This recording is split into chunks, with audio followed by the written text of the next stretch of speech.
Sorry, it's me again, it's me, it's okay. Guys at the back, you all okay? Great. Camera crew doing good? We'll chat.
Well, a very good evening, everybody. Welcome to the first 2 days of the NEOM Masters have produced skill, adrenaline, and pure class.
That was the action from the Boulder rounds. Now it's day 3 and time for the speed climbers to make their mark. Welcome to the Saudi Arabian desert and the NEOM Beach Games. And as you can see from that spectacular shot overhead, we're in the middle of the desert, and what a place to go climbing.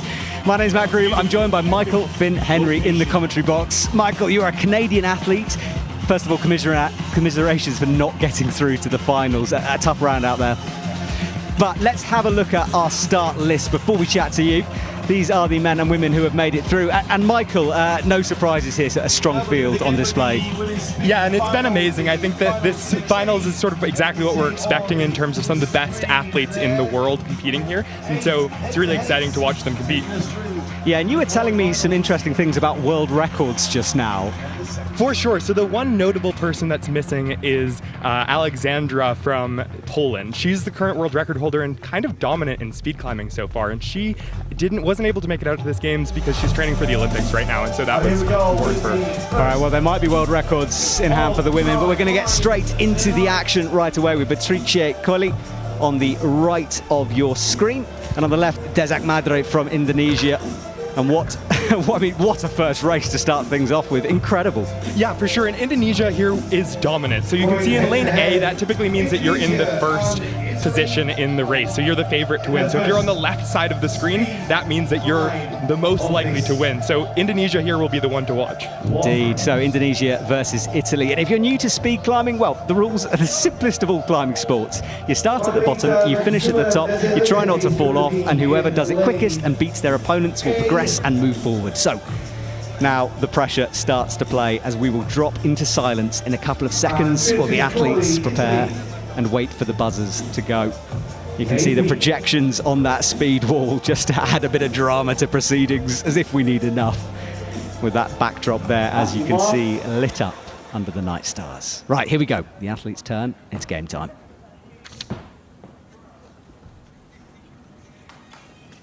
Ready? It's a clean start from both women, and Dezak Madre had a bit of a slow start, but now she's starting to speed up through the middle section. Patricia behind at the moment. Dezak is going to walk away with this one, and she does. Patricia Colli knocked out early on in proceedings. A good run from her, a 7.07, but Dezak just a little too quick on the day. And Michael, it looked pretty clinical from Dezak there. Yeah, and she, I think, is one of the athletes that is the one to watch. She, during the World Championship, did an amazing, consistent performance at a really high level. And so throughout this competition, keep your eye out for her. Exactly. And she's one of those athletes who can come back as well from behind. So it's going to be tense. Well, our first race is done, just like that. And the next two athletes are waiting. Carla Vidal Martinez from Spain and Leslie Adrian from Spain as well. Two teammates. And Michael, when teammates are against each other, I always love that. Yeah, especially this race too, because something that you need to know about Carla is she's only been speed climbing for actually 2 years. She's a bit of an anomaly in speed climbing in this sport. She's been climbing for about 12, but only speed climbing for 2. So it's amazing how far she's gotten in the last 2 years. All right, well, can the underdog come through here tonight?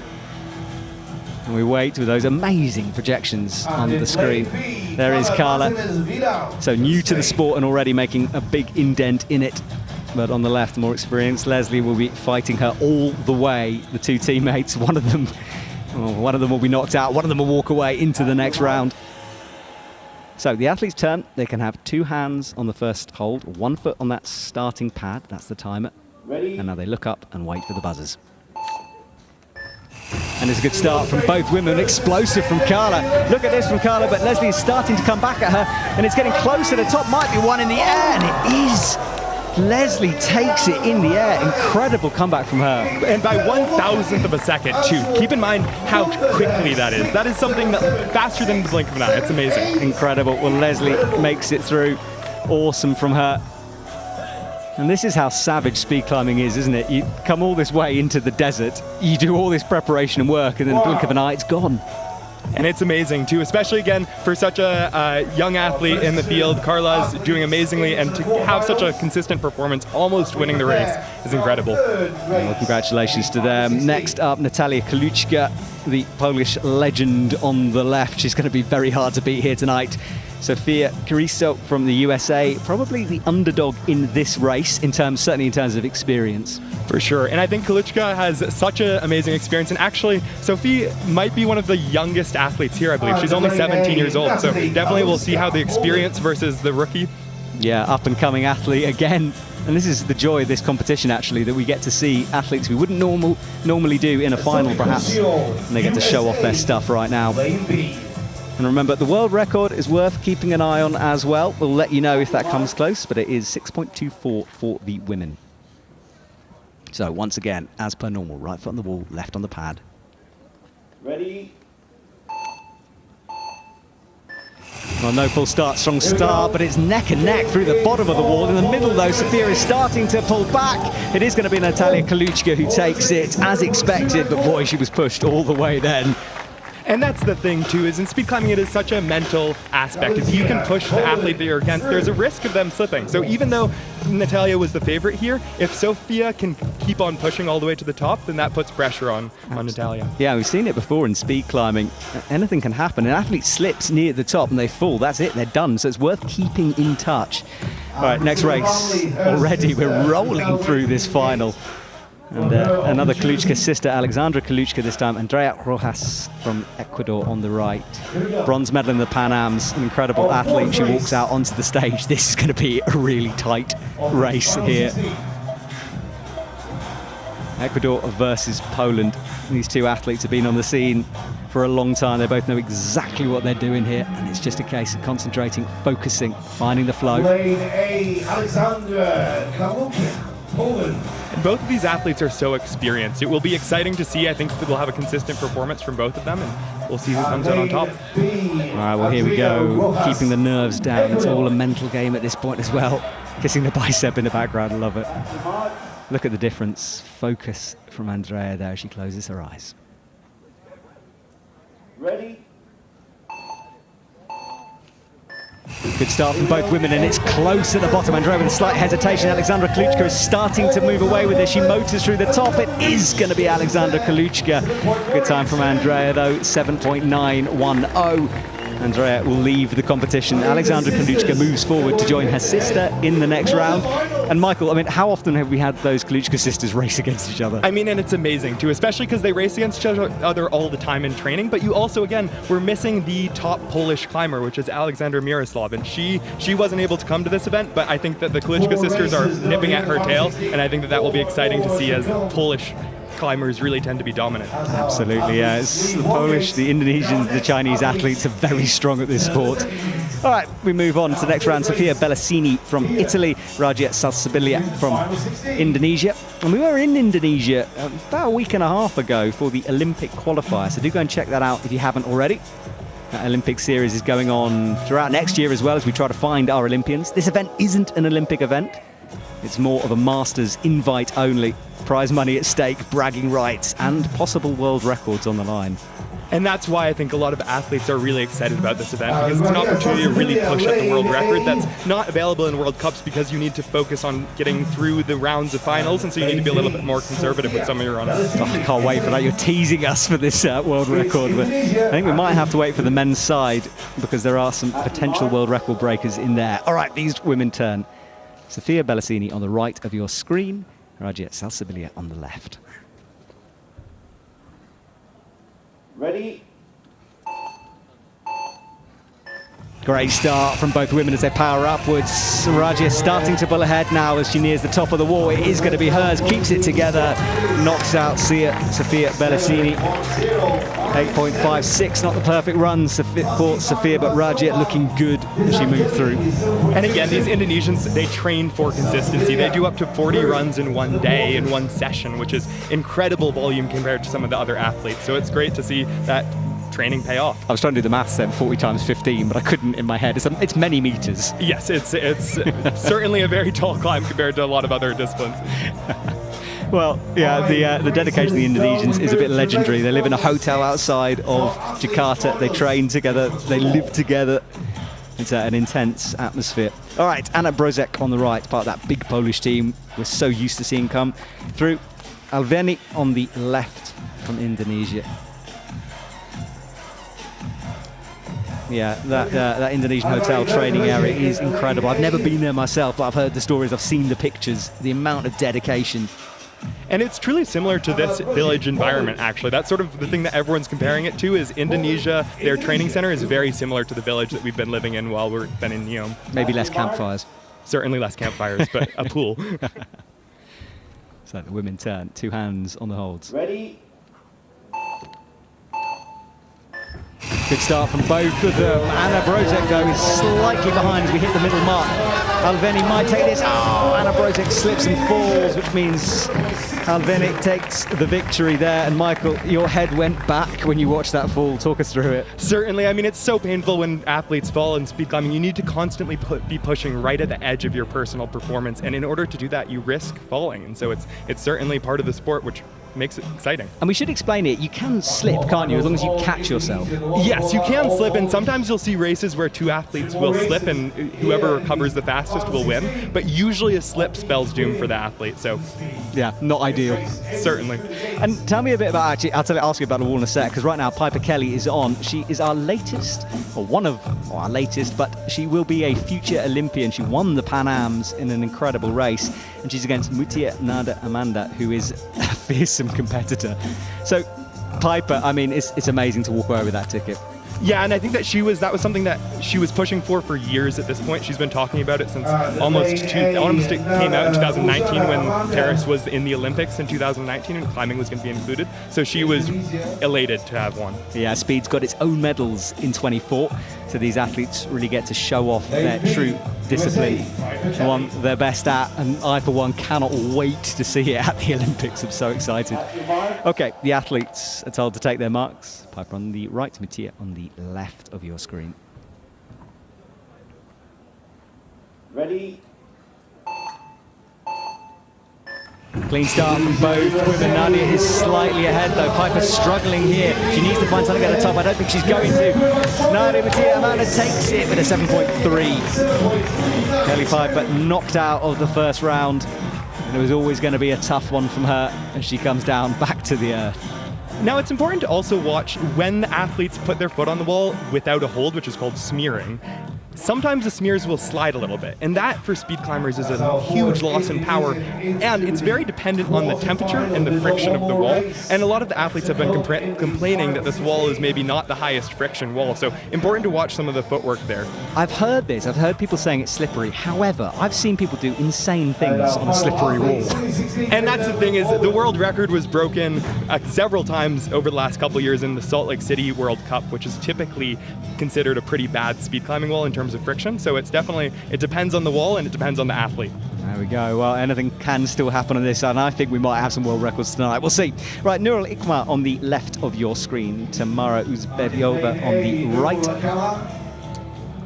Kazakhstan athlete. These two were competing in the Asian qualifier a while back. There is Tamara. And it's fascinating to watch the different rituals and routines of these athletes. They tend to keep things exactly the same every time. Yeah, and that's something that you train for, is if you keep consistency with your routine, you keep consistency with your climbing. Absolutely. Well, that's the plan. Let's see if they can put it into action. Ready? Chalked up foot there. Clean start from both. Tamara at the moment is starting to slip behind on the right of your wall. Nurul Ikma is going to walk away with this one. Look at this. But Tamara came back at her at the top. But Nurul Ikma, we expected her to take that victory. She's done what she needed to do and moves forward. And again, these Indonesians are so consistent that it's incredible to see, and it's rare that you see them slip, especially this early in finals. Yeah, we did have some moments during the World Champs when I think people expected them to do a little bit better. And I think that that's the thing, is the Indonesian team puts a lot of emphasis on the Olympics. And so at an event like this, maybe there's less pressure for them, but definitely at the World Championship, with that Olympic spot available, I think there was a ton of pressure on those athletes. Yeah, it was almost like they needed to sort of like have a bad comp, get that out of the way. Well, these are our standings. The ones who move forward are in yellow, as you can see. The ones knocked out in white. And this works a lot like a soccer match or a rugby tournament. Whoever gets knocked out will leave us. Whoever wins the race progresses to the quarterfinals, semi-finals, and then we'll talk about the final and small final later on. That's where our medals are decided. But lots of climbing to go before that. And in a second, we'll say goodbye to the women and move on to the men's side of the competition as we narrow this field down to those two finals at the end. And the light show has started here in the Saudi desert. And this is the men's round. Eric Neuer just squeaking in on the final spot there. He's against Leonardo Vedric, who is, well, I mean, a legend. Certainly. I mean, both of them are very well-known athletes, and it will be interesting to watch because Eric is trying a brand new speed climbing beta that no one's ever tried before. So keep an eye on the beta, especially through the middle of the wall. That's something that he's experimenting with, and we'll see if it sticks. Wow, so something he's done in practice, he's going to put into comp performance here. Eric Neuer, there he is, the giant of a man. He's absolutely lovely as well. He's a gentle bear, if I can call him that. He'll probably hate me for it. Vedric Leonardo on the left. I think he thinks of himself as a tiger. He got a tiger tattoo on his leg, and he talks about himself as the tiger. Right, gentle tiger then, that'll be bad. So the gentle tiger versus the Indonesian speed machine on the left. There he is, Federic Leonardo. And it's important to note that Federic is currently the world record holder. So we might see a world record in this race. This is going to be exciting. We've got a potential world record and a new beater on the right of the wall. There's a lot to watch out for here. Certainly. It's an exciting race to watch. We'll see. All right, here we go. Well, the athletes just wait. It must be so strange to know your face is being projected behind you, but here we go. At your mark.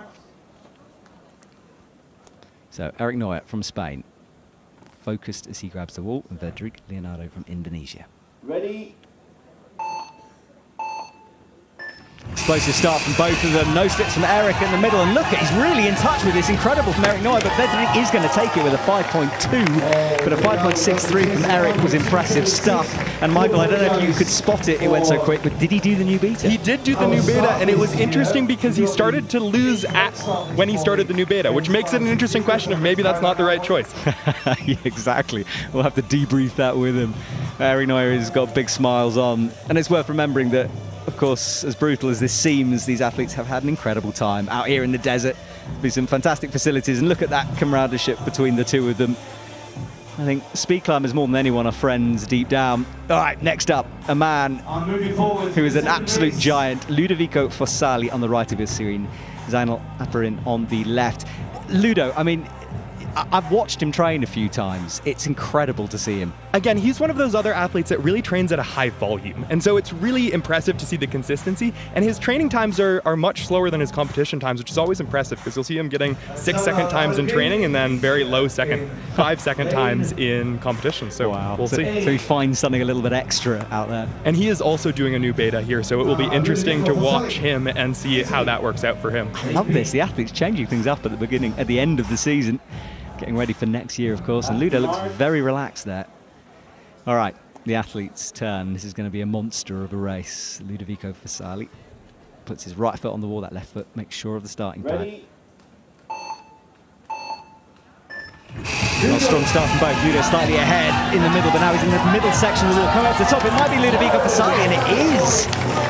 What a race for him. Wow, and that's a big upset. Again, the left side of the wall is always the favorite to win. So the fact that Ludo on the right side of the wall won is a huge upset. And so it's good to see his time coming down. Yeah, and a 5.32 from him. Super, super quick. But it was one in the air. And Michael, it always amazes me, like how often these races are won on that final dyno. Especially too with the men's speed climbing, because any slip is so detrimental to your overall performance, and it really sometimes comes down to just the reaction time, right? Even a hundredth or tenth of a second can be anyone's race. Yeah, and reaction time is so important because if they get it wrong, of course, that's it, full start, they're done. Yeah, and that's one of the, again, brutal parts about the sport, but also what makes it so exciting is that the athletes really need to push at their reaction time and trying to get their reaction time down. But it's also a huge risk, right? Because if you false start, then you're immediately disqualified. Yeah, it's pushing that edge, that limit, isn't it? And this is the comp to do it, though, of course. So we're going to see some limits pushed. This is it. Jung on the right of the screen, Aspar on the left. Jung from Korea.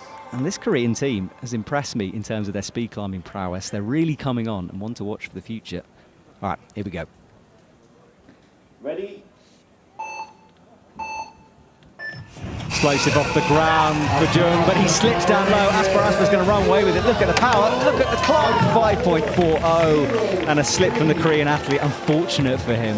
Certainly, and I think that it's really interesting to note that Aspar's best time is almost 5.2 seconds, so almost 0.2 of a second slower, or faster, I should say, than what he got here today. So it's interesting to see because that might not have been a maximum power run for him. So it will be interesting to see his next run as he progresses through finals, how fast he'll go. Exactly. Of course, you can't save it all for that finals. We've seen some real upsets.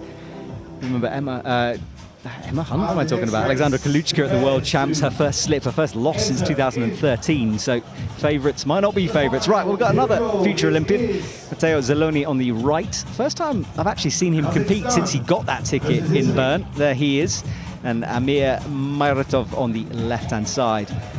And Matteo was carrying around a bit of an injury on his right hand. Yeah, well, so we've been training here for the last week, which has been amazing, but Matteo unfortunately hit his hand on the wall and got a pretty serious cut on his finger. So he has taped it up, it's all set to compete on, but it might hold him back a little bit on this run. Yeah, I've been walking around asking him on finger gate update. He says it's getting better, so the fingers crossed. They can see it strapped. So nasty injury from him, but he's bounced back, so can Matteo show us what he's got in the tank here? Ready? That's a clean start from both men. Matteo slightly behind. Amir really making progress. Matteo's going to have to find something. He can't. Amir will move forward. Matteo claps, but not the perfect run from him. Matteo Zaloni knocked out in round 1. Very close. And it was a close one.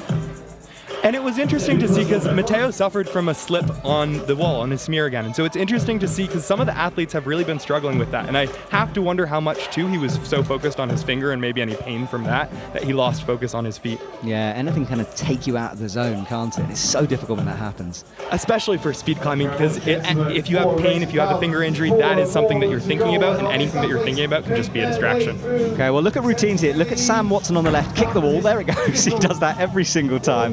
He's against Ramad Adi Maliono on the right. Michael, you got any weird rituals? I have my, maybe not weird rituals, but I have a very, very set speed climbing preparation ritual. And it's interesting to note that Sam is probably the most fastidious about his ritual, and he does it in practice, he does it everywhere he goes, he does the exact same 3 wall kicks, and it's his thing and it works for him, so he keeps on doing it. Well, it's clearly working. He won the Pan Ams as well. But that man up against him is a real competitor, Maliono. And Sam is a real one to watch for the world record. He was earlier this season the unofficial world record holder, so he was the first person to go below 5 seconds in training, but he hasn't been able to do that in competition yet, so we'll see what happens here. All right, well, this is the one to do it in for Sam Watson. He was my commentator earlier on, a lovely man. Let's see what he can do against his opponent. That's a good start for both. Sam Watson is slightly behind here. Look at the speed of Ramad Maliono. Ramad is... Oh! Wow, that was so close. Sam Watson found something in the top section of that wall. He couldn't win, but wow! Where did that come from? And I mean, that's amazing. That's sort of what he specializes in, though, is really coming in at the top. He has an average start, but his top is phenomenal in terms of World Cup performance. So it's amazing to see him almost win there. And Ramad, if I'm not mistaken, was just at the Asian qualifiers, correct? Yes, he was. Yeah, exactly. So super speedy. And won it, didn't he? yeah, exactly. And so I think that he is also probably coming off some excitement from there. And so I think it was interesting to see Sam will be disappointed not to win that race, but I think Ramad is really excited, and you could see the energy that he brought to speed climbing there. Yeah, it is. That win seems to have sort of given him a little bit extra confidence, perhaps. Who knows? But he knocked out Sam Watson. Right, Unchun Shin on the right from Korea. And Ryo Omasa, who is the current Japanese record holder, on the left of your screen. Got 3rd at the Asian qualifier recently, so a strong competitor. And it's worth pointing out that the athletes not wearing team kits always, they don't have to for this, as some of them, as you can see, are in the Korean kit, and others have decided to wear sponsors' logos. Unchun Shin, Korea, lane B. Unchun Shin blows in his hands. I like his background, that's good. At your mark. So here we go. Ryo Omasa takes a deep, deep breath there. Athletes approach the wall. Audience in almost complete silence here in the desert. Good start. Ryo Omasa kind of twitched his head at the last moment, but it's neck and neck as they come towards the top. Who's it going to be? Unchun Shin. And that's another one that was really won by only a couple hundredths of a second, which is amazing to see with the sport. Because also, if you look at the reaction times, the difference between their reaction times is almost greater than the amount of time that they won by. So it's an interesting sport when it comes down to reaction time like that. Yeah, Ryo Omasa had a sort of a head twitch just before he went. It's almost like he double-checked something. I don't know if that was just me seeing things that weren't there, but it didn't seem like he was quite settled at the start. And sometimes you'll see athletes do that intentionally almost. Sometimes athletes will line up and they'll have a little twitch that they do to sort of get their muscles twitching and muscles going. So it's maybe that was his thing there. A tactic, perhaps. Who knows? Right, Carmel Catabin on the left of your screen. Carlos Felipe Lopez from Ecuador on the right. A bit of a kick routine there as well. Yeah, and I mean, again, some of the athletes sort of copy each other and learn from each other, and Carlos was one that was just in Pan Ams and actually won the bronze medal at Pan Ams, so it's exciting to see him here. That was his last competition, so we'll see what happens at this event. Yeah, we'll go on Team Ecuador, but he's up against a fierce competitor in Carmel Catabin. We know what that man can do as well. Hasn't had the best, cleanest couple of comps from Kamil Katabin, so we're looking for a bit of revenge here in the desert. Certainly, and he's a former world record holder, so he's one to watch again for a potential world record here. If he can keep it together, he might win a world record. All right, let's fingers crossed for that world record. They approach the wall. Lights are red at the moment. Now switch to green once they touch the starting pad, and we're ready to go. And it's a great start from both athletes, but Kamil Katabin is putting ahead for the middle section. He's going to take it in the top, but watch out! No, he holds it together. And what a time, a 5.189 from him. Incredible performance, but I thought he might be slipping at the top, but he kept it all together and knocks out Carlos Felipe. And he's one of the ones that climbs under 5 seconds as well, and it's notable that he climbed under 5 seconds on the Salt Lake City wall, which again, some of the athletes complained about the friction there, and he's one of the ones to watch in this competition, especially if the athletes don't like the friction on the wall, then he usually benefits. Something Alex Magel said once, which was something about there's no such thing as bad conditions, which maybe is true for speed.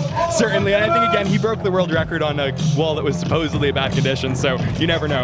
Exactly. Right, our final race for the men.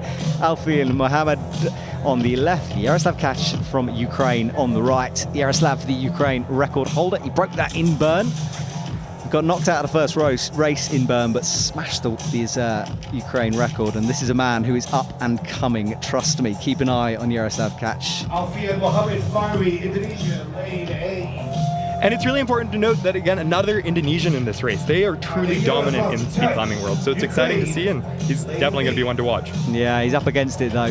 Look how calm he looks, hands on his hips. He spent a lot of time in the last week playing chess. Just a little fact for you. Calms the mind down. Apparently so. It drives my mind crazy. All right, Yaroslav on the right foot on the wall. Alfian on the left. This is going to be tight. PB's almost identical. A good start for both of them. Look at this, neck and neck through the middle. Oh, Yaroslav has a bit of a hesitation, but so does Alfian.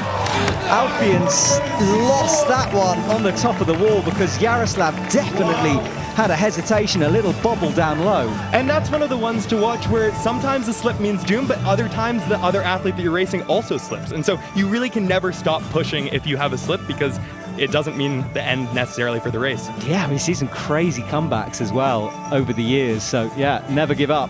That's what we're learning from this one. And it's really impressive for Yaroslav to have gotten a sub-6 time with such a major slip as well. Well, this is the results from the first round. Again, the one in yellow moves forward. So Leonardo, for example, at the top knocks out Eric Neuer. Those will progress to the quarterfinals. From the quarterfinals, we go to the semi-finals. And then from the semi-finals, the top two will go into the final. The bottom two will go into the small final. Here tonight. That side, you people over there, let's hear you. Here we go, continuing with the quarterfinal in the female speed. Well, as our camera rotates through and the wall drops into a wonderful blue there, lit up. Those spotlights shine out onto the cliff opposite it as well. And look at the ripples on the wall created by the light. A few people have been asking me why on earth we're not climbing on those walls. Well, they're very crumbly, is the basic. Okay, well, let's have a look at the women's highlights so far from that first round.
Playing on the big screen.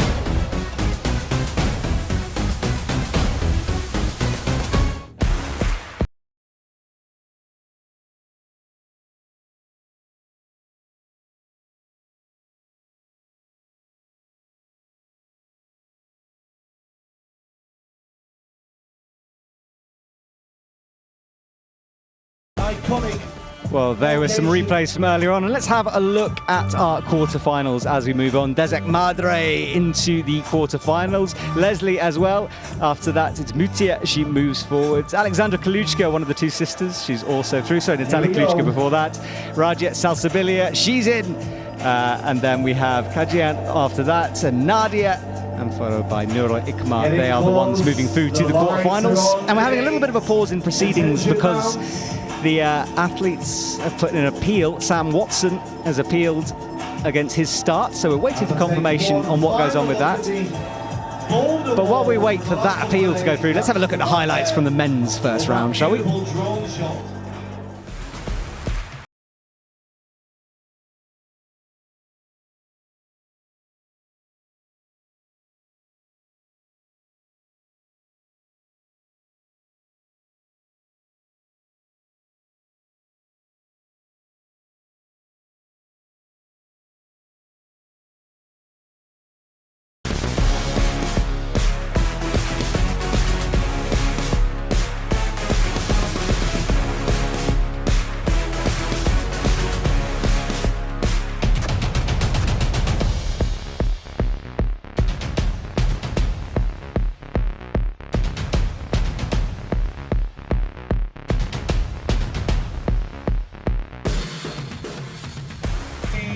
Well, there we go. They were the highlights from the first round, and now it's time to move on to the second round, the quarterfinals for the women. They're waiting back in the lights, you can see on the right of your screen, and now they're in the starting gates as we move into the next round for the women. Desek Madre on the left of your screen, Martinez on the right. Leslie, there she is, stands with the red hairband, almost said hair there, red hairband on her right. So, Leslie Martinez, this is Desek Madre, and as we know, Desek Madre, the comeback queen, she can do incredible, incredible things from behind on this wall, so let's see if she can find something here under the night sky. Quarterfinals time. Remember, we're still in the knockout phases of this, so whoever loses, they will be kicked out. And they will not be progressing, so tense race here. And look at the focus on Leslie's face. Incredible from her. She stares down at the ground, but Desek always does that as well. Keeps her eyes closed. Never much emotion coming from her until the very, very end. Ready? Well, it's clean. We haven't had any full start so far, and Leslie was explosive, but now Desek is starting to come at her at the top. Can Desek keep it together? She can keep it together. Leslie is knocked out, but boy, does she push her all the way. A 5.96 versus a 7.58. And it's important to note that that's why Desek is the world champion. She won in Bern, and she is dominant. Again, it's interesting because Alexandra Kaluchka is not here, and so she's the usual world record holder. She's the usual favorite in this competition. But certainly now that Alexandra isn't here and Emma isn't here, Emma Hunt, then Desek is the favorite to win this competition. Yeah, but that puts a lot of pressure on her, doesn't it, as well, knowing you're the favorite coming into something like this. Certainly, but she's used to it, so we'll see. Yeah, she was incredible in Bern. I love the way she stays in her zone all the time. It's amazing. Well, Natalia Kaluchka is versus her sister, Alexandra Kaluchka, and we've seen this quite a few times. Several, and especially too, they've been racing all week together. It's their standard format. This is a race they're going to be very comfortable with. Yeah, these two seem like a team within the Polish team sometimes. They move as a little unit. And it is really interesting because the Polish team really has these three different groups, right? You have Alexandra Kaluchka, who is the world record holder. You have the Kaluchka sisters, and then you also have Marcin and Anna Brojak. Okay, well, it's going to be close. Natalia Kaluchka. Natalia Kaluchka on the left of your screen. Alexandra on the right. Alexandra, AB. So they turn wearing different, they're very identical in terms of looks, these two. Sometimes it can get confusing, but Alexandra wearing the green, Natalia the red. Ready? And it's a good start from both of these women, neck and neck, but Natalia slipping a little bit down to the bottom. Alexandra should take this, if she can hold it together. Natalia, wow, what a comeback from Natalia Kaluchka. Wow, and we've seen a lot of upsets between these two sisters. Typically, Natalia is a little bit faster than Alexandra, but oftentimes you'll see a slip like that, and then Alexandra will win. So it's always exciting to watch them race. It really is. What a comeback from Natalia there. Really fought all the way to the end, and almost in the air took that one. Great race. 6.6 7.14 versus 7.32. Remember, it's not about the time, it's against your opponent, but that time does just give us a little hint. And not a lot of love lost there between the two of them with that handshake. Yeah, and I mean, of course, they're competitive with one another. They're sisters, they're friendly, they're of course very close, but also sometimes they're competitive. Yeah, that was a steely look. All right, Raja Salsabilia versus Alvini Kanjia, two teammates against each other. And you can adjust that starting pad as she did there.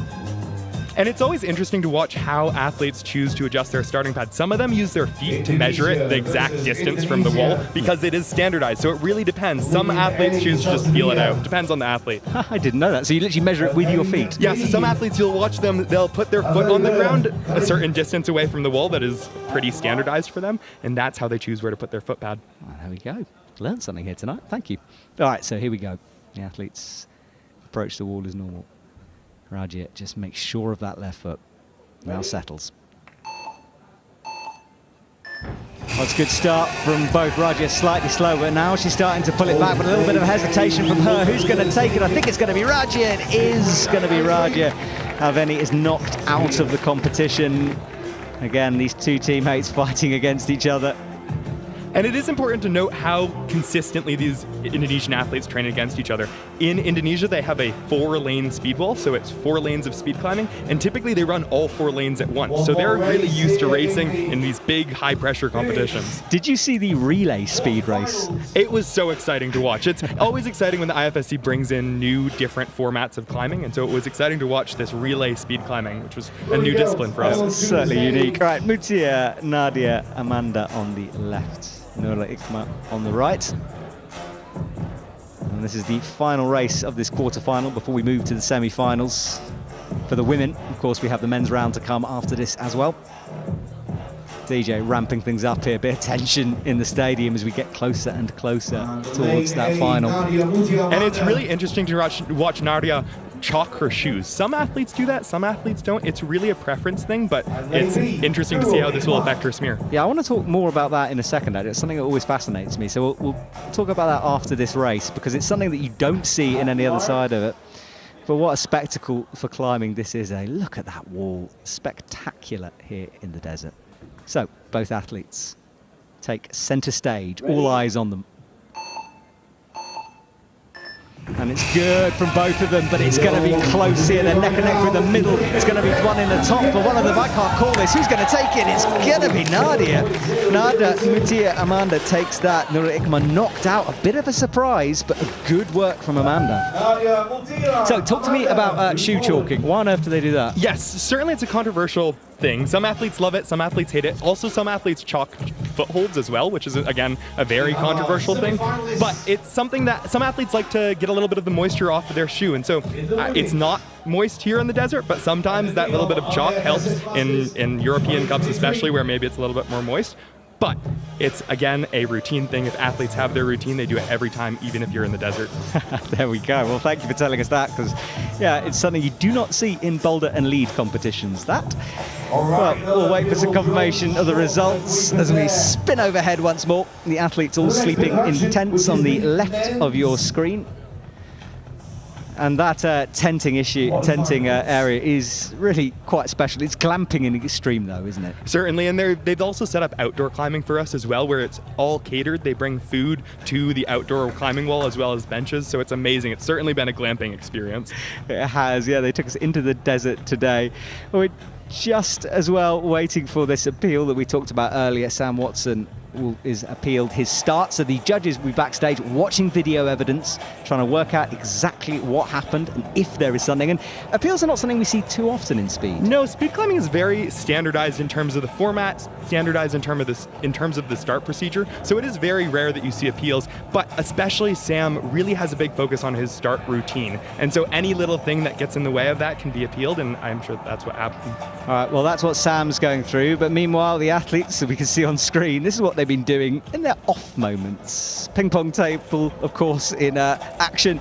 There's been chess, as I mentioned earlier, and it's a relaxed atmosphere, isn't it, Michael? Yeah, it's been a great atmosphere. It's exciting for all of the athletes to be living in the same village. Typically, we don't get this experience at World Cups. Athletes are in different hotels, and so it's been a great sense of community for the athletes. Yeah, it was interesting walking in for the first time and looking around, because it felt like a sort of a holiday climbing camp to me. A lot of people have compared it to Survivor and sort of the feel there, and it definitely is exciting. Like you said, there's been a chess tournament amongst the athletes going on, and right now Sam is winning, so certainly we'll see how that turns out. Wow, well there we go. Put some money on Sam Watson if you're a chess betting person. Is that a thing? I have no idea.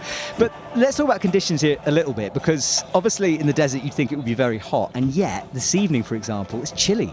And a lot of the athletes have really liked it because the wall is warm, but not too hot. And that's something that the temperature of the wall often dictates how you speed climb and how, again, those smears stick. And so it's a really good conditions for that. And then also it's easy to warm up because it's warm when you start warming up around 4 o'clock. And then by the time you're competing, it starts to cool down, which is really good conditions for speed climbing. Yeah, and you often see speed climbers wearing extra big jumpers. I see Eric Noy with gloves on all the time. So keeping warm, presumably that's just all those muscle groups that need to be active.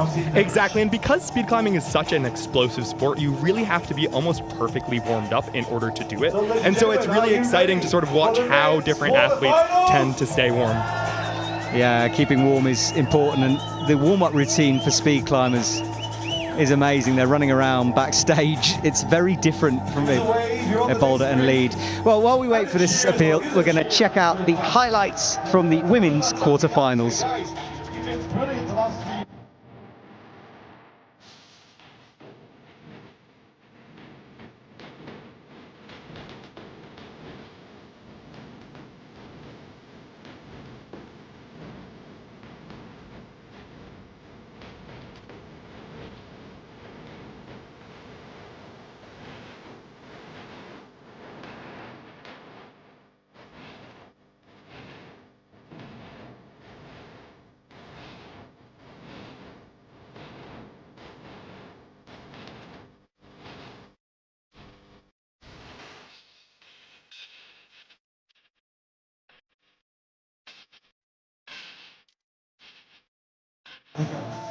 Well, that was the action from the women's quarter-final. And just to let you know, we are still waiting on this appeal so we can move forward into the men's round. And I can let you know that the appeal has been rejected, so Sam Watson will be knocked out of that first round. It was to do with the starting buzzers, that's all we know. So let's have a look at the next round for the men. Those athletes moving forward. And the first round will be Vedrik Leonardo versus Ludovico Fossali, and what a race that's going to be. I mean, Team Italy against Team Indonesia.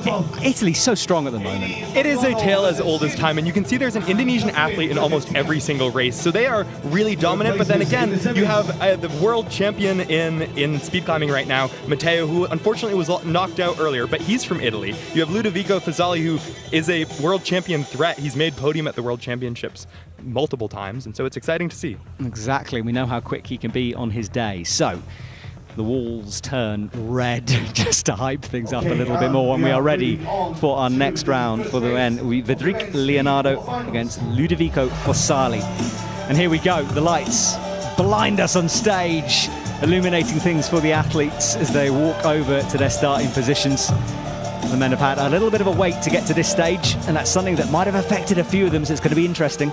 Certainly, especially the uncertainty of something like an appeal. You don't know exactly how long it's going to last, and so you don't really know how to warm up for it. So it's definitely going to be exciting to see. But Vedrik is the current world record holder, so again, this might be a race to watch. I want to see a world record. I've got my fingers crossed. Remember, 4.90 is the men's world record. It dropped beneath 5 seconds this year and broken multiple times in South Korea. I think Alexandra Miroslav broke her own world record 3 times or something during that final. Yeah, and she's so dominant in the women that it will be exciting to watch Vedrik, though, because this is his second world record. So yeah, here we go. Can he do it again? We wait. Will Ludo pull something out here? Ready? Good start from both of Ludovico Fossali is fast, but Vedrik Leonardo seems to find another gear. He had a bit of a hesitation, but it's a 5.178. Oh, that was a quick one there for Vedrik Leonardo. Not a world record, but close enough for sure. And it is certainly amazing to see an athlete run so fast. I mean, in order to break a world record, you really need everything to go exactly to plan. So that was a run that might have been a world record if there were maybe a faster reaction time. Some of the different elements there, they were a little bit better. Yeah, and we should talk, while we're talking about world records, not all world walls are world record walls. They have to be designated that, and there's various checks that are taking place to make sure it is a world record wall. And I know a lot of the athletes here, again, are really excited to try for the world record at this competition. There's less pressure because there's no World Cup points on the line, so a lot of the athletes are really excited to push to their absolute max and see if they can break the world record. There we go. Aspar from Indonesia is on your screen on the left-hand side. And on the right from Kazakhstan is Amir. Stands, gets clipped in. And Aspar is currently the oldest athlete in this round, so it will be exciting to watch him again, a real veteran, so we'll see how he performs. All right, well, there he goes on the left. This is going to be close. Aspar certainly the favourite on paper here, and look at the PBs, it's close, but Aspar is ahead with a 5.19. Oh, it's a full start though from Aspar. Michael, I hope we wouldn't have to talk about this, but tell me about full starts. Yeah, full starts are definitely a frustrating one in speed climbing because of the reaction time that you have to have in order to really push at winning a race. You need to be cutting it very, very close to breaking the false start limit. And now it's interesting what they do for false starts. It's not that you can't start before the buzzer, you actually have to start 1/10 of a second after the buzzer starts. And so what that tries to do is it tries to make sure that no athletes are predicting when the buzzer goes off, because theoretically no human can react faster than 1/10 of a second. And so that's why they set that limit. And you can see there, he actually reacted after the buzzer, but it was within that 1/10 of a second barrier. So he was unfortunately given a false start and disqualified. That sound of the beeps when it's a full start, I dread that sound, I really do, because it's such a savage moment. And it's part of the excitement of the sport, though, is the fact that you need to be pushing, but also in order to be pushing, you're risking disqualification. Yeah, risk is everything in speed, more so than really any other discipline. All right, we move on. Ramad Adi Maliono on your screen there, sporting his iconic, I think we can call it a mullet look. It's just an amazing haircut, and he's so quick with it as well. And he's up against his teammate Yunchin Shin from Korea. According to him, the haircut is inspired by Sonic the Hedgehog. No way, really. And so that's sort of what his spirit animal that he tries to go for. That is brilliant. I'm going to talk to him about that afterwards. Right, here we go. Next race. Ready? Well, it's fast from both of them. Amir had a huge moment down there, but so did Yunchin Shin. But Yunchin should be able to take this, but Amir came back. How did Ramad take that? Adi Maliono Ramad, just unreal. But I think he's hurt his leg as well. He's desperately grabbing that left leg. I think it's cramp he's got. He's kind of half laughing through it. I think he just wants to hit the deck and stretch it out. You can see he just needs someone to stretch that leg for him. I hope he's okay. He was kind of grimacing and smiling, but he's now looking a bit more serious, maybe. Yeah, he is in a bit of trouble there. So not what we want to see, of course, an athlete, but what a comeback from him as well. I mean, what a dramatic round. Certainly, and with only 0.04 of a second difference between their runs, it was quite close, and certainly we'll hope that he can make it to the next round because he's such a fast athlete. Yeah, that was it. Immediately grabbed that leg. He's now standing up on stage, looking a bit better. It looked to me to be cramp, and he's certainly walking a bit more easily now, but whether he can go back and get some physio and come back out, we're going to have to wait and see. And as I sort of mentioned earlier, especially with the delay with the appeal, athletes really struggle to know how to stay warm for that. And in order to speed climb, you need to be really almost perfectly warm. So it definitely was maybe something there where it was a cramp because he wasn't correctly warmed up. Well, drama here in the desert. What a way to finish off these 3 days of climbing. Our final race for the quarterfinals. On the right, Yaroslav Tash from Ukraine. On the left, it's Kermel Katabin. And Yaroslav had a fantastic first run. I mean, it's going to be a big one if he can pull this off. Certainly, and again, Kermel is the former world record holder, multiple-time world record holder. So Yaroslav, I think, is really going to push really hard at his limit. So we'll see. It will either be a best time for him or a slip. All right, well, let's find out. Everything on the line here. You might as well just go for it in this last race, their last comp of the season. Ready? It's a good start from both. Yaroslav is keeping in touch at the moment. They're near the middle part. Big stick from Kermel. That means Yaroslav is going to progress. Team Ukraine on fire right now. And that is a huge upset. And it's exciting to see again with someone like Kermel. He is such a legend in speed climbing, but sometimes he struggles to keep it on the wall. And there, he definitely kept. This is spectacular. I mean, look, I don't want to give away the Boulder results, but let's just say Ukraine did pretty well for the women, and now Ukraine doing well for the men as well. Yaroslav Kash moves forward, and this is uncharted territory for that man. Certainly, and it's exciting to see a team like Ukraine doing so well. I think that they have been training in multiple different locations. And well, let's check out the results from that one.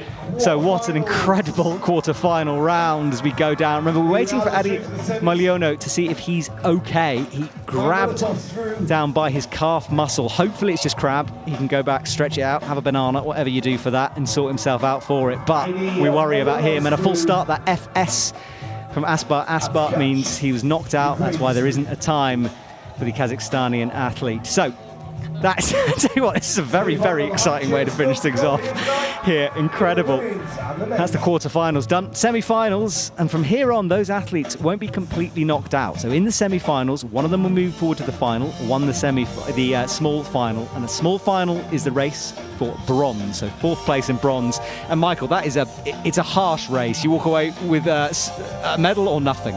Certainly, and especially at the World Championships this year, the top 2 qualified for the Olympics. So the 2 that were racing were the ones that just missed out on qualifying for the Olympics, and it was brutal to watch them need to come back out and race against each other again. And also, it's good to finish on a win, right? If you are just knocked out of qualifying for the Olympics, it's exciting to be able to recover and win a race there. So we'll see a lot of athletes really pushing for that bronze medal. Absolutely. Okay, well, that is to come quite soon. And the women's semi-finals will be up first. The women's starting things off. Well, it was an amazing round. Let's have a look at the men's quarter-final highlights.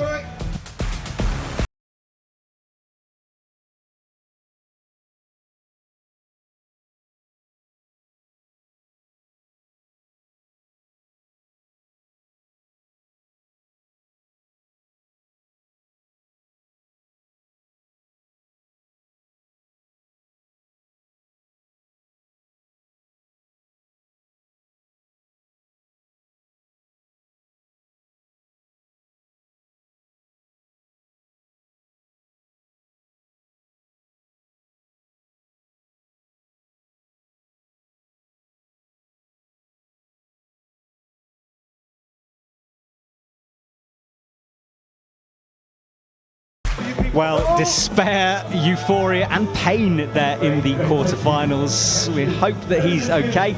And you were mentioning, Michael, world-class physio team here. Oh yeah, and it's been incredible. A lot of the athletes have utilized some of the physios. A lot of them are from France and Italy, so they've been amazing so far. Yeah, and the facilities here have been incredible throughout. Now, look, just to explain what happens, we present the athletes again. So they come out onto the stage and say hello to the crowd. Which is always a really exciting moment for the athletes. Oftentimes you're so focused on competing and warming up that it's exciting to take a break mid-finals and get to come out, see the crowd, see the scenery, and especially here. Yeah, and I think they deserve it as well. I mean, you know, we talk about speed climbing, the fact that you have to travel a long way for what is comparatively a very short time climbing. So I think if you get this far, you deserve an extra round of applause. Especially too with the speed climbers, because we've been here for a week, training a lot. It's been an exciting environment, and it's so fun to see your friends around in the area. So it's going to be a good experience for the athletes. Well, we're looking now at the women's quarter-final results. Slightly less dramatic than the men's, but still a couple of upsets along the way. Kaluchka sisters, well, knocking each other out really on that one, and no love lost between those two in that moment. And in the semi-finals, 3 so those women will progress to the semi-final, and then of course the final and small final after that. And Michael, look, while we wait, this is your last competition, isn't it? Yes, for me this is sort of my last competition. It will be a good way to go out, especially here at the NEOM Games, and I'm excited to have had this experience with all the athletes. Yeah, it'll be sad to say goodbye to you. What's the future of Canadian climbing? So the future of Canadian climbing, we have a couple really good climbers. We have Dylan Lee, who's coming up. He was just at the Youth World Championship and really making some moves. Ethan Pitcher, I'm not sure if he's retiring as well. He's been talking about it, so we'll see how that sort of plays out. And then also there's a couple really good climbers coming up through an Olympic search program that Climb Canada was just invited to. So we have several climbers there that are coming through this Olympic search program. And speed is one of those sports that for me has grown over the years, both in terms of popularity. I mean, it's so, if you're a new time viewer to climbing, you turn this on, you understand it straight away, don't you? Yeah, and it's exciting because so my coach is the two-time world record holder Libor Rosa, and in 2014 he broke the world record at 5.7 seconds. Now the world record is almost a second faster almost, and so it's crazy to see how much the times have come down, how much more competitive the competitions have gotten. It's great to see the sport grow. Yeah, and you know, people say, look, it's just one route, it's the same thing every time, and I always just point out to people, well, what's the 100 meters then? I mean, it's exactly the same, surely. It's people pushing their bodies to the absolute limit. Well, that is what they'll have to do, is push it to the limit. So now it's time for our presentation here. These are the athletes who have made it through to this round, and you can imagine what's going on back there. Nerves will be on, headphones hopefully blaring out some kind of psych music, trying to shut themselves out and keep in their own zone. And the suspense, well, everyone's keeping us in suspense. I'm in suspense in the commentary box. Certainly, and it's been an awe-inspiring competition, as with the mountains all around, they're dominant in terms of the landscape, and so definitely adds to almost this feeling of suspense with the lights on the wall and the mountains behind us. Yeah, true drama, isn't it? Well, the lights are blue at the moment, apart from the red starting lights on the speed wall, and of course the clock at the top. That stays red if you lose, it goes green if you win, and often you see athletes register the colour quicker than their own time. Right, here we go. It is time for our top four for the women, as we wait for the athletes to come out.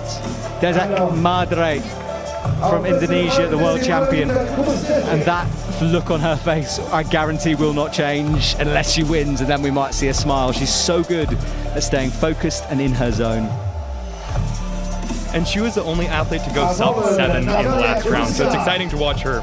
Absolutely, so one possible favourite, but Natalia Kaluchka knocked her sister out, and now she's up here. Big smile on her face as she looks back at her own face on the wall behind us. And Rajia Salsabilia is next, another Indonesian through this incredibly strong team, performing again and again. And her teammate Nadia is about to walk out as well. There is Nurul Ikma, Indonesia, with the heart symbol in the background. And you can really see how dominant Indonesia is. 3 out of the 4 athletes being from Indonesia, they have a great program there. Yeah, they really do, and it's a place where lots of athletes go and travel to in order to experience that training. Certainly, and it was great to have the World Cup there earlier this season, as well as the Asian qualifier event. It's amazing to see how they train. Yeah, they put a lot of investment into speed. It's clearly paying off as those athletes lead the stage. And now we wait again. The drama, they're really hyping the drama for us tonight. Which they've been hyping the competition and the drama all week, and it's been really exciting for the athletes. So we'll see how times come down here. Yeah, you can go back and watch all of the broadcasts from before, but now it's time for the men out onto the stage. Federic Leonardo on the left, hand in the air. Congratulations to him for getting this far. And then, well, a bit of a surprise, perhaps, but he's into the finals. Incredible from Amir, Kazakhstan, representing Kazakhstan as well. Strong team. Certainly, and he's the one that's, again, a real veteran in this space. And you'll notice that he's a lot taller than some of the other athletes. So he definitely does a different style than a lot of, especially the Indonesian climbers. Yeah, you can see the height difference there. Ramat Malyono on the right. Well, it looks like he's okay from whatever injury he had. And finally, Yaroslav Kach comes out from Ukraine, staying in there for the athletes together. Malyono looks like he's blinking. He looks okay to me. I'm going to watch him when he walks out. I think it must have just been cramp, but we all know how painful cramp can be. Certainly, and I think that also for the athletes, when something like that happens, you don't really know what's going on at the time, so you don't know if it's a cramp or if it's a pulled muscle or even worse, a torn muscle. Yeah, it's a good point, and they'll want to carry on competing regardless of injury as well. While we wait for that women's semi-final, which is moments away, let's check out some highlights from the competition.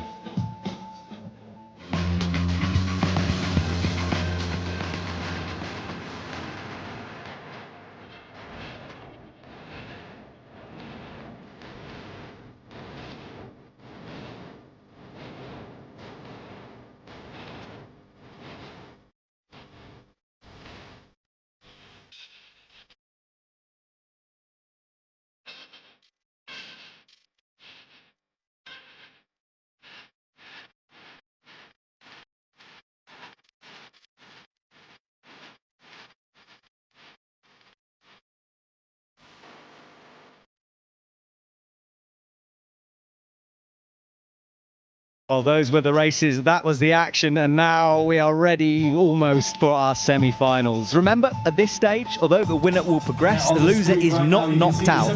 They move to the small final. The small final is for 3rd and 4th place, and therefore a race to see who will be our final spot on the podium.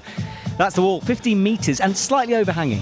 Yeah, it's 5-degree overhang, which doesn't seem like a lot, but when you're climbing it, it definitely makes a big difference. And Michael, people watching this are going to wonder how to get into speed climbing because it's clearly brilliant. How do they get into speed climbing? And that's one of the great things about the growth of the sport is speed climbing walls have popped up all over the world, all over different countries. And so it's really, you find the local speed wall and just start doing it, especially if you can find a good coach in the local gym. That makes a huge difference. Well, there we go. Future Olympians, keep your eyes out.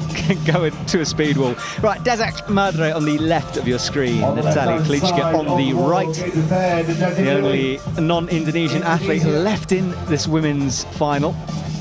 The athletes qualified earlier on, and the qualification is on time.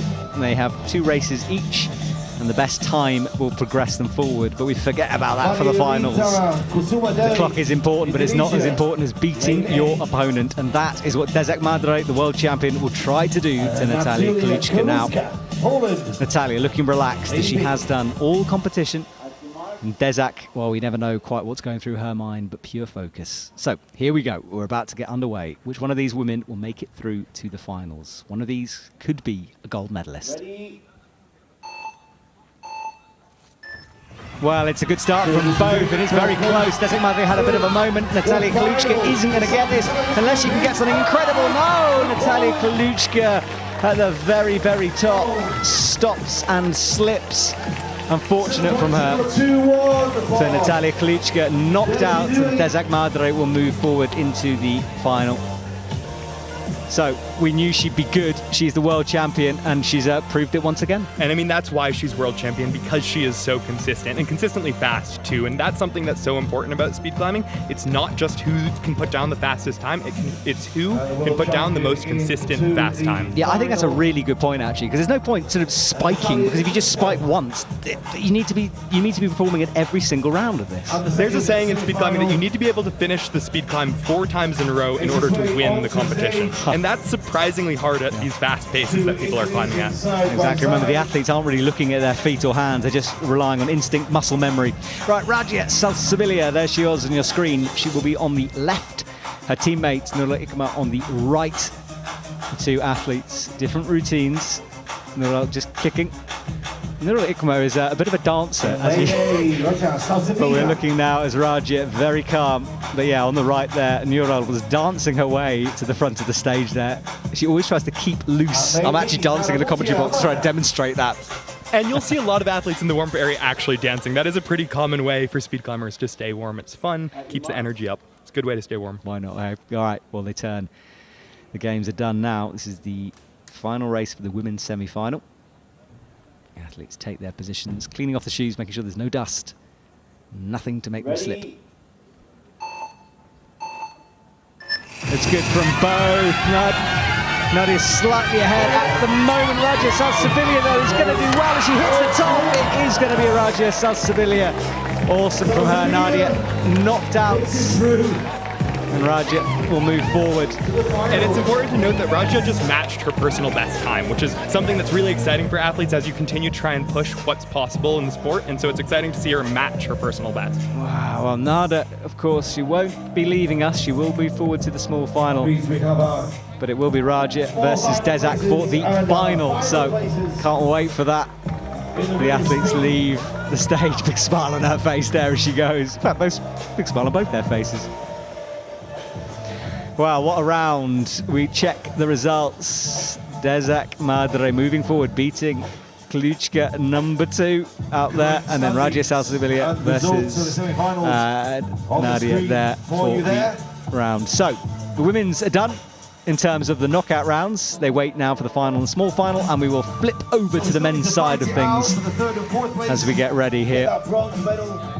And then the final for the Gold, silver and bronze on the line, and this is confirmation of the men's. Vedrik Leonardo versus Smir from Kazakhstan, and Adi Ramad Malyono versus Yaroslav Kash. And let's see how Rama does. He, again, just had that injury, so in the next race, we'll see if that affects him. Yeah, it's going to be interesting. We'll have to hope he's recovered in the time. He has had a bit of time to get over that. All right, Vedrik looks up, really gripping those first holds, bouncing up and down with the elbows. And especially in the final, semi-final round, because you get to another race if you slip, a lot of the athletes really push harder to get good times in this. And again, Vedrik being the current world record holder, this might be the time where you'll see him break a world record. Yeah, indeed. He's up against Amir, though, and Amir, bit of a surprise here, but he's doing well, and you never know his speed. He might just get this. So, here we go. The athletes approach for their final time to see who can get through. It's a strong start from both. Amir was ahead, but he had a big slip down though. Vedrik Leonardo's going to run away. Amir drops out of sight. What a time, a 5.065. Yeah, and again, you could see that he was really pushing for the world record there. And if his reaction time was just a little bit faster, so that's a slow reaction time at 0.2 of a second was what his reaction time was. If it was just a little bit faster, 1/10 of a second is typically what athletes aim for. If it was faster, that would have been a world record. Yeah, and Amir, I think, has also got a bit of an injury. He was grasping his fingers. Now he's holding his wrist. He is in pain there as well. What is happening here in the desert? I think he tried to almost look to me like he was trying to re-put his finger back into place, almost like he was shoving it back in. Yeah, it's also something too where I think if he has a forearm cramp, is a pretty common cramp in speed climbing, and so sometimes just stretching out the forearm helps as well there. So either a finger injury or forearm injury, it definitely is something to, again, the conditions here with delays make it hard to stay warm. Yeah, well, injuries all over the place here. What way to finish. And then is next going to be Yaroslav Kash on the right-hand side, Malyono on the left. And Malyono is the one Michael was talking about with that injury we saw, stretching it out. He looks loose now, he looks ready. But psychologically, it's hard to stay in the zone after an injury like that. So we'll see how consistent he's able to maintain. But he is an amazing climber, an amazing consistent climber. So we'll see if he's able to keep it together. Yeah, hopefully it won't be in his head. But Yaroslav, well, he'll be hoping for another incredible race. What a journey he's had so far in this final. All right, we wait. Ready? Oh, it's a full start for Malyono. So that means he goes, and Yaroslav Kash suddenly has a chance for gold. Certainly, and it's an incredible experience for him. Again, sometimes speed climbing is a little bit random, and it's exciting when someone false starts that you have the opportunity to all of a sudden be on the top of the podium there. Well, we talked about it maybe being in his head, and perhaps Malyono there, not 100%, but it's a reaction time thing, so... Certainly, and he reacted 0.097 seconds after the buzzer, which is only 0.003 of a second faster than you're allowed to react. So it was really close to being actually a great start. Oh, well, so close. It's so far. He'll move into the small finals. And now, for everyone watching, we have just 4 races left of the NEOM Beach Games climbing competition. As we move forward to the next, will be Vedrik Leonardo versus Yaroslav Kash in the final. Incredible from him. And Vedrik will be the favourite on paper, but at this point, I'm forgetting about paper because, let's be honest, we have seen all types of things go down in this final so far. Third place will be a little bit different, of course. Amir, we're hoping Amir's arm is okay. I thought it was a finger initially, but then it looked like he was, as you say, stretching his forearm almost. Certainly, and it's going to be an exciting race between the two because both of them have suffered injuries in this final round. So it will really be a test of who has the most mental stamina there. Yeah, indeed. It's two of the injured athletes against each other, so maybe a bit slower, but they'll be fighting all the way for sure. And I can't get over this Yaroslav and Leonardo final. Well, before we carry on, let's look at some more highlights from the action.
Well, there we go. That was the action from earlier on. Small finals next, also known as a fight for third and fourth place. Third, of course, will walk away with the bronze medal, a place on the podium, and bragging rights here at the NEOM Beach Games. So we'll start with the small finals. We'll get that moment of drama out of the way, and then we'll move forward to the finals, where we will find out which one of those athletes will be our winners. Desert Madre, Rajat Salsabilia. It's going to be close. It's going to be exciting, of course, out here, and it is the last bit of action we have to bring you of this broadcast. And as the lights seem to match the music and confirmation on the speed wall itself for that small final. And here we go, the lights are on, which means we're almost ready to go. I can see the athletes in the background. There is Kluchka there as she walks over. And it's interesting, Kluchka, if you watch, brought out a towel with her, which is something that she doesn't usually do. And so it's an interesting addition. Potentially there's a bit of dust on the field causing her to want to do that. Yeah, Natalia Kluchka there on the left.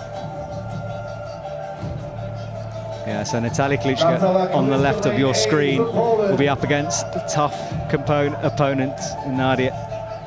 Lane B. So Nada Mutia there. Fighting for from Indonesia. You can see her on the big screen, you can see her on the small screen. There is Nada there. Turns, approach the wall. Natalia Kluchka on the left. Ready. Well, it's a clean start from both. Natalia was slow off the mark. She's slow in the middle as well. Nada should take this. If she can come through, it is going to be Nada, but oh, she made hard work at the top of that wall.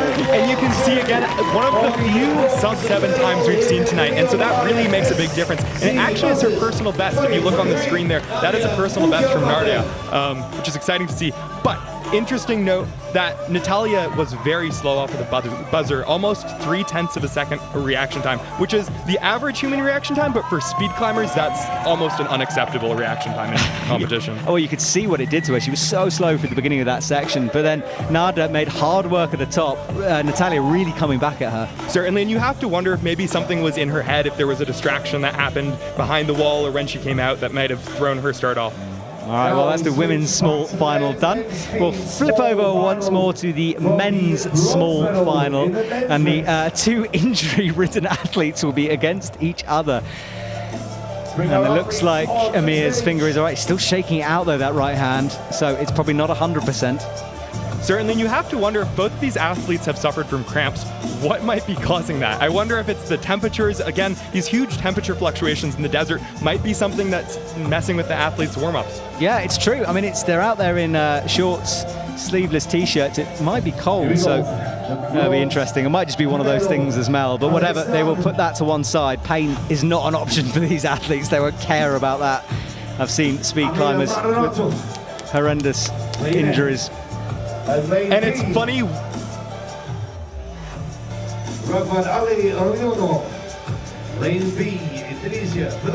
So, on the left of your screen, as we wait, is Amir from Kazakhstan. He prepares himself, and then Mariano on the right side. So, we wait.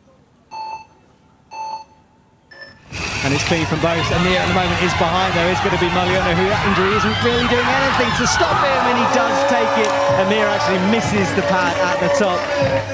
But Mariano will move forward and take that bronze medal. Certainly, and both of them had fast reaction times, which is usually a sign that the athletes are mentally focused and ready to go. So it's great to see how they were able to handle their injuries and continue on at a high pace. Both of them look beaten up there on the stage. Mariano was hobbling. Amir was stretching his arm as he came down. Look at them. They're just battered warriors, those two. And it's funny because the graphic that came up of Amir before he speed climbed was a graphic of him eating his finger in a magic trick. And so it's interesting maybe if he was foreshadowing something to come with that graphic. Who knows, eh? Predictions on the video graphics. Maybe. Okay, well, it's finals time. This is it, the pinnacle of this speed climbing competition. Although 2 medals will be given away in this race, of course, gold is the only one that they want in their suitcase on the way home. That silver medal will be a commiseration afterwards, but right now it's all about the gold. As we check the results from the women, Klichke getting knocked out. Amanda moving forward, taking that gold. That's gold? Goodness me. Bronze medal. Similar to gold. Indonesia. And it is notable that Dezak will be the strong favorite here, but the entire podium is Indonesia, which shows how dominant they are. It's true, it's a lockout, isn't it, at the top? And that's not an uncommon thing in speed climbing, to see an all-Indonesia podium. Well, we are ready for this. The tension starts once more as the DJ drops the tune, the darkness descends before the light comes on. Seconds away from this final. Here we go, the lights are on, we're ready to go. Dezak Madre out first, Raja Salsibilia on the right of your screen. Dezak Madre, probably the favourite on paper for this. The world champion can deal with this kind of pressure, but tonight is a bit of a weird night. There's something in the air, so who knows what's going to happen. Certainly, and again, this is a race they're very used to. It will be interesting to see if Dezak really pushes to see if she can try for the world record. Again, she is typically very fast, but not typically as fast as Alexandra. So we'll see. Well, let's have a look. There is Dezak, keeping calm. She still hasn't cracked out of her zone yet. She will if she wins. And there is Raja muttering something to herself. And she stands there, eyes closed. In fact, both of them eyes closed, blocking out the crowd, blocking out the lights. And now the eyes will pop open as they turn, face the wall. This is for the gold medal. Athletes just taking their time, everything perfect. Right foot on the wall, left on the pad. Ready. That's a good start from both. Dezak had a bit of a hesitation. She's going to have to do a comeback thing if she's going to take this. Raja, though, is powering up. It is going to be Raja Salsibilia. Raja takes victory. Dezak Madre just couldn't recover from a slow start. And important to note, that's a new record for Raja. So that's something that while Dezak slipped, she still was pushing all out the entire way, which is exciting to see, and that's why the athletes are here, is to get good times. Yeah, it was. It was a good performance, and Raja, I don't think she can quite believe it. She's standing in a bit of a daze out there. Well, especially between teammates, I think there's sometimes like it feels like there's a hierarchy, and maybe that's something that she's impressed with herself for having won, but you can see the camaraderie there. Really exciting to watch. That is like Dezak was more excited to congratulate her than anything else. Huge hugs all around. And at the end of the day, Indonesia walks home with all 3 medals, so it's been a good night for them. Yeah, that is a good team visit, isn't it? You can justify next year's budget on that one. Certainly, and it's interesting to note that the other dominant country so far has been China, but they're notably absent, typically because they're really focused on training for the Olympics. And because this event doesn't contribute to any points to the Olympics, I think they might have held back from attending this event. Okay, well, there we go. This is the men's results there. Of course, we know the 3rd and 4th place. Now it's just who can take gold. Yaroslav Kash versus Vedrik Leonardo. Vedrik, the favourite on paper, but all the way through, Yaroslav has just found something special. He had a full start moment. There's no such thing as luck really in speed climbing. Everyone has the same playing field, and sometimes the cards just roll in your direction, the dice rolls in your direction. And that's one of the things that makes the sport so exciting, is the fact that anything can happen on any given day. The climbers and finals are so close to one another that it's really exciting to watch, because this is anyone's race. Yeah, honestly, my job is to commentate this. If I was a spectator, I'd be watching through my fingers right now. I don't think I could handle it, honestly. It's just the amount of emotions these athletes have going on right now. It's a special thing to watch. Certainly, and from Yaroslav's perspective, you need to wonder if he feels like he has almost nothing to lose. He's racing the current world record holder, who Vedrik will certainly be pushing for a world record on this run. Yaroslav, you can see stony face there, but definitely will be pushing as hard as he can.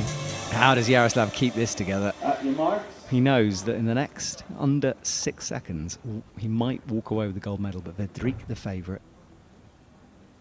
Ready. Well, it's quick from both of them. Yaroslav slightly ahead at the moment. Vedrik is coming back at him. Look at his power. But what a performance for Yaroslav. But Vedrik Leonardo takes victory. But Yaroslav with a fantastic time.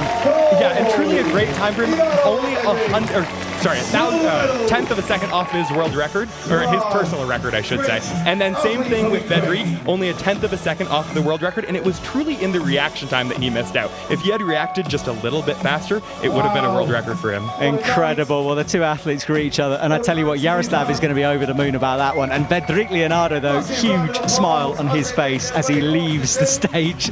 A final wave. We will, of course, see them again for the podium later on, and do stick around for that because it's worth celebrating with our athletes. Michael, what an incredible final. Certainly, it's great to see some of the athletes here winning. I mean, Bedřich is obviously dominant right now, having the world record, but Jaroslav really was a surprise. Well, this is confirmation of the women's results. Rajia Salsabilia taking victory with a 6.72, beating her teammate Desak Madre. And Klička gets knocked out, she's down into fourth. And Nada Amanda will take that bronze medal. And we have interviews to come in a couple of minutes with our winners. But let's have a look at the men's before we do that, shall we? Wow!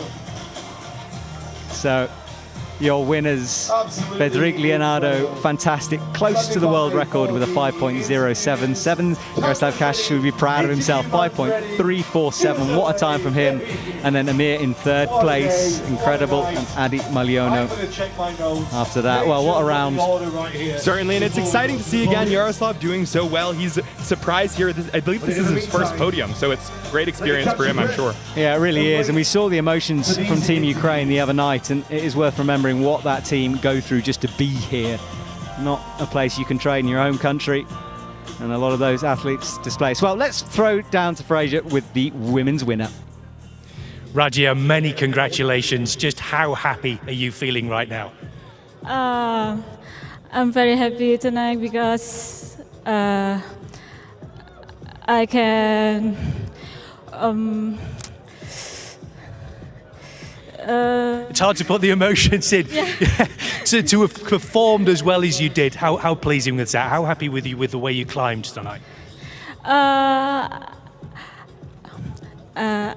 I'm happy because I can be a champion in a beautiful place in NEOM.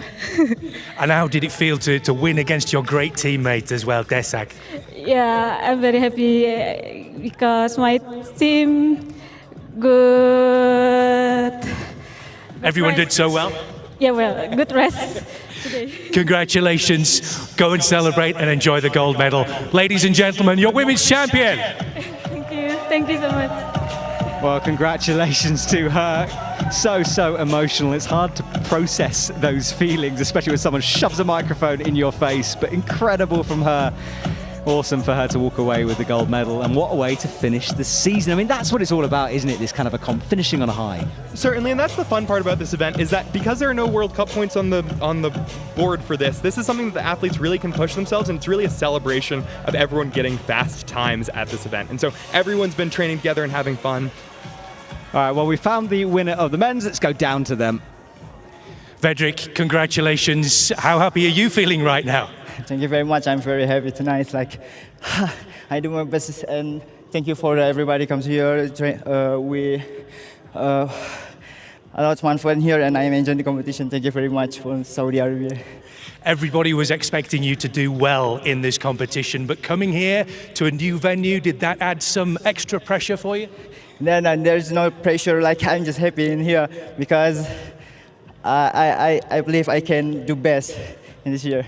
A top time of 5.077. You were so close to maybe getting that world record. Were you thinking it could be a possibility tonight?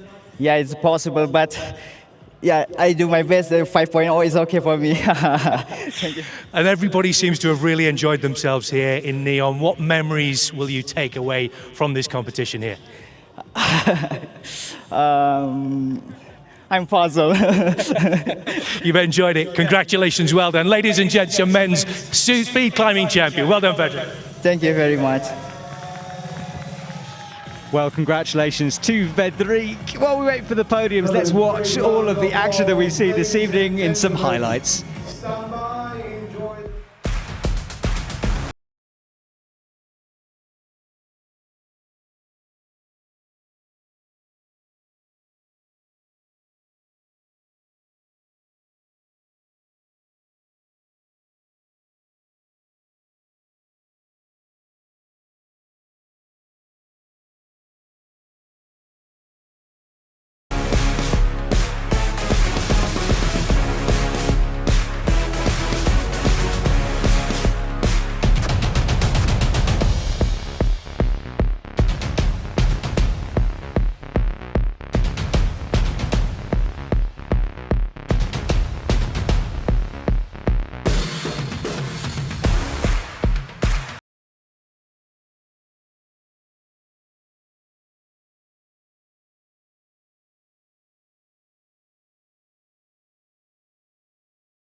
Well, what a final that was. Hey, one to remember, one for the history books, but now we have our winners crowned. And very soon they'll be coming onto the stage for the podium places.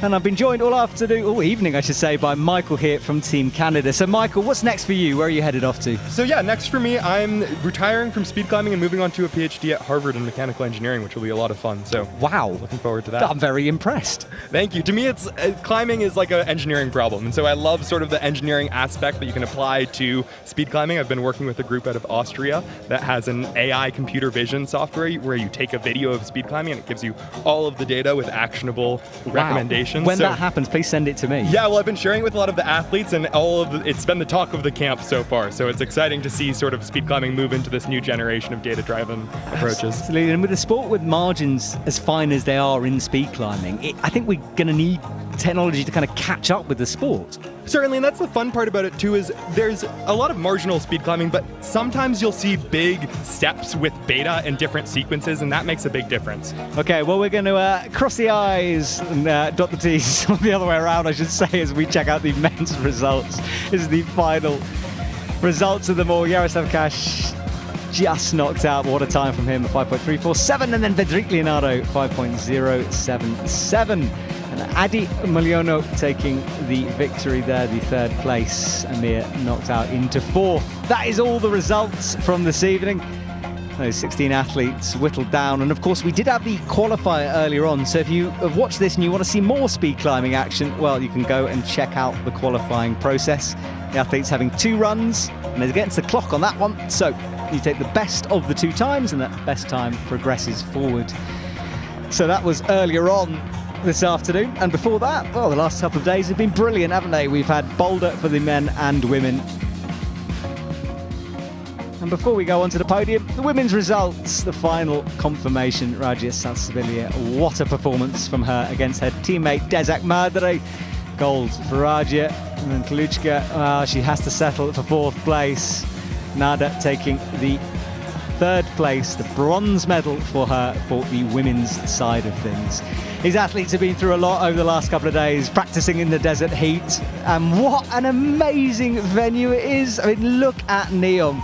They've done an incredible job, not only looking after the athletes, the volunteers, the workforce, but they've created this. I mean, Michael, we went stargazing the other night, and there's cliffs lit up everywhere. And it's truly been an inspiring venue. I think with the mountains all around, all of the athletes are thinking about climbing all day, and so it definitely is something to see. The climbers are all living together and really inspired by it. Okay, well, it's time for our podium. Let's go to our MC.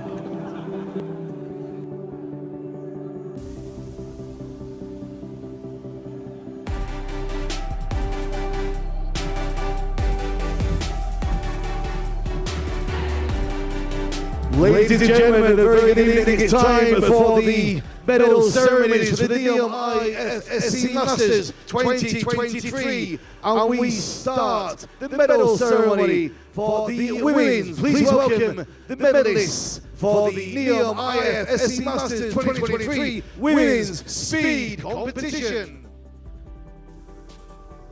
And the medals will be presented by Yasmin Khandi, Managing Director of the Saudi Climbing and Hiking Federation. And in 3rd place, and the bronze medalist representing Indonesia, Nadia Mutia Amanda.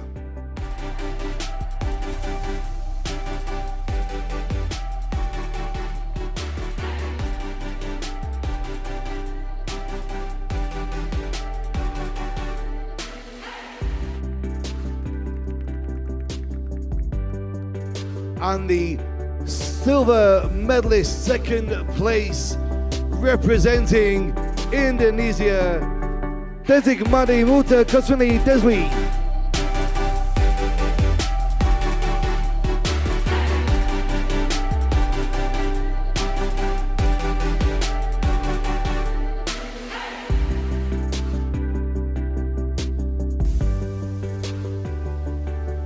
And ladies and gentlemen, 1st place and the gold medalist and the winner of the NEOM IFSC Masters 2023 Women's Speed Competition, representing Indonesia, Rafa Salsabilia.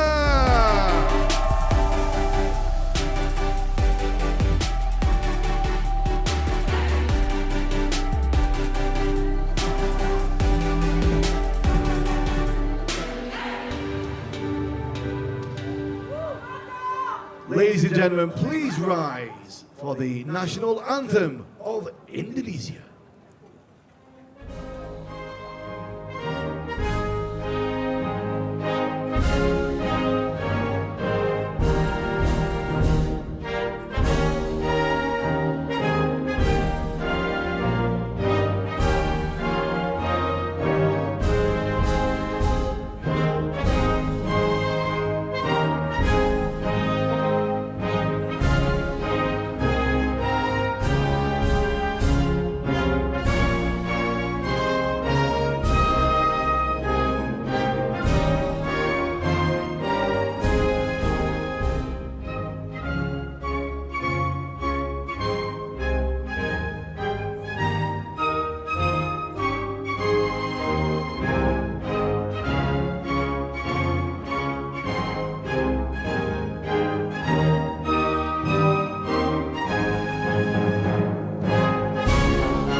Ladies and gentlemen, the medalists of the NEOM IFSC Masters 2023 Women's Speed Competition.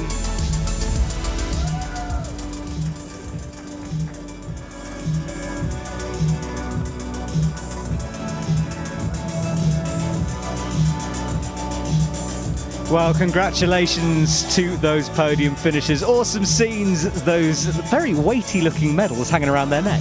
Certainly, and it's exciting to see that the athletes are all friends, of course. They're all close to being on the Indonesian team. And so Indonesia taking home all 3 medals is really impressive. Yeah, they will be going home with happy hearts. Congratulations to a fantastic season for Team Indonesia. They'll be back strong next year as we progress towards the 2024 Olympics. Just saying that makes me excited. I can't wait. Certainly, and it's impressive to note that Dezak is the current world champion and booked an Olympic ticket. So it's exciting to see her on the podium as well. Yeah, we could be watching a future gold medalist. Who knows? Well, we're seconds away from the men's podium here as our very brave drone operator navigates the mountains. And this is our confirmation once more. So we're going down to the MC now for the podiums for the men.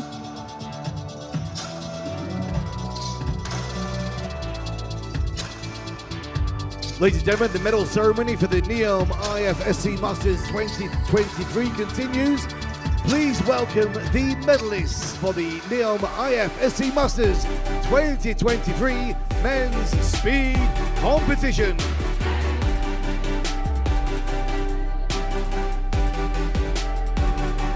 And the medals will be presented by Mr. Pierre Yu, Treasurer of the International Federation of Sports Climbing.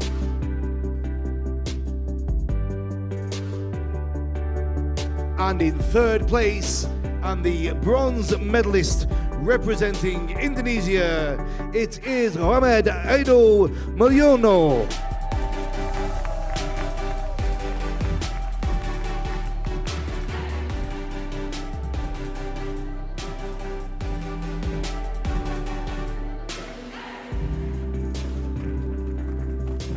And in second place, and the silver medalist representing Ukraine, Yaroslav Tsiak.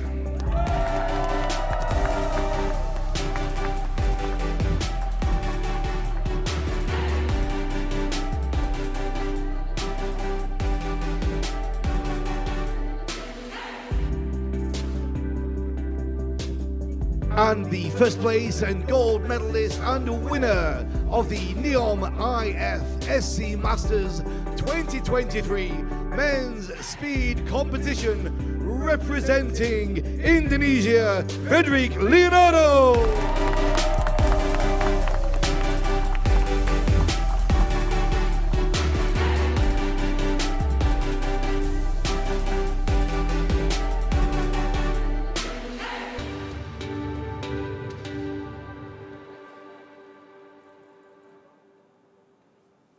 Ladies and gentlemen, please rise for the national anthem of Indonesia.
Ladies and gentlemen, the medalists of the NEOM Well, congratulations to our three podium finishers as they stand and celebrate. I'm going to celebrate my co-commentator here, Michael Finn-Henry. Thank you so much for joining me this evening. Thank you for having me, Matt. It's been a pleasure. It's been brilliant having all of your insights, and best of luck for your retirement and that PhD. I hope it goes well. Thank you so much. Looking forward to watching. Well, we'll say goodbye to our athletes now as they gather for one final photo opportunity on the top. And it's our chance really to say congratulations and thank you to everyone who has competed here over the last 3 days. Blood, literal sweat and tears have gone into them getting to this point and getting on that podium, and what a way to finish off proceedings here at the NEOM Beach Games. Thank you so much to everyone who's joined us throughout the last couple of days. We'll be back with more IFSC action very, very soon. Good night, everyone.